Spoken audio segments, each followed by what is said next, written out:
Welcome to the only daily podcast focusing on compliance news of the day. Each morning, start your day with a cup of coffee and Tom Fox, the voice of compliance, to hear about 4 of the top compliance, corruption, or leadership stories you will need to start your day.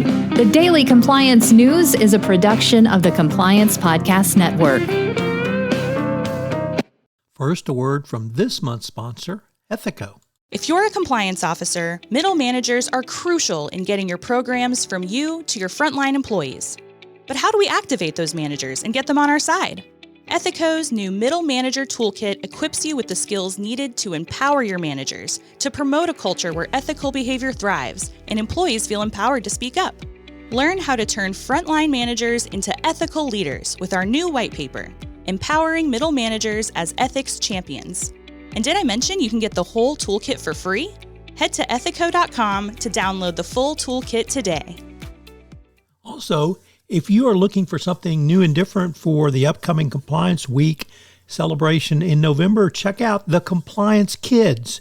It's my 3-book children's series on compliance and compliance professionals for children.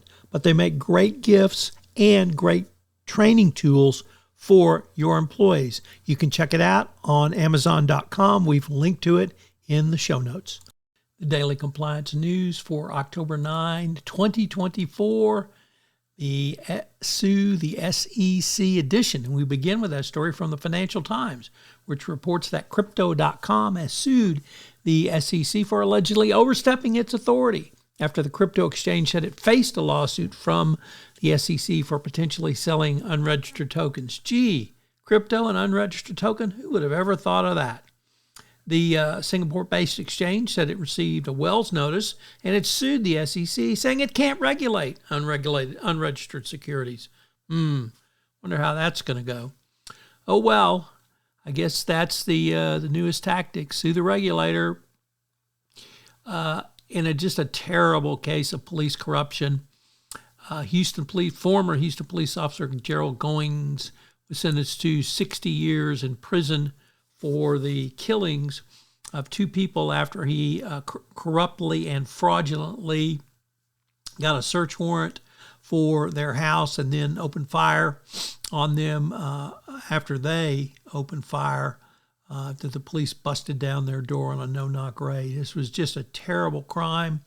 Even worse, it turns out that Goings had been doing this for years, going back at least 15 years, and he had been planting drugs and having informants swear out warrants where they never were involved. So looks like some justice finally got done.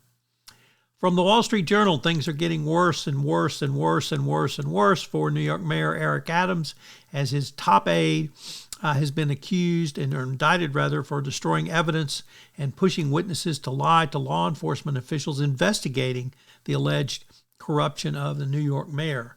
The circle is certainly tightening around him, and law enforcement will probably move forward with additional indictments against him. And our final story is from Compliance Week. Jeff Dale reporting that the EV maker Fisker is under investigation by the SEC amid bankruptcy and ICFR weaknesses.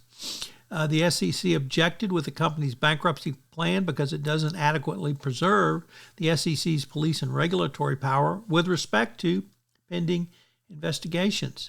For some reason, Fisker thinks, if we file bankruptcy, the SEC can't investigate us. Well, wrong on that, pal.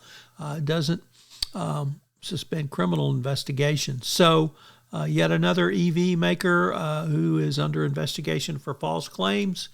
The SEC is looking at them. Once again, go SEC. As I mentioned at the start of this podcast, the sponsor for the entire Compliance Podcast Network is Ethico.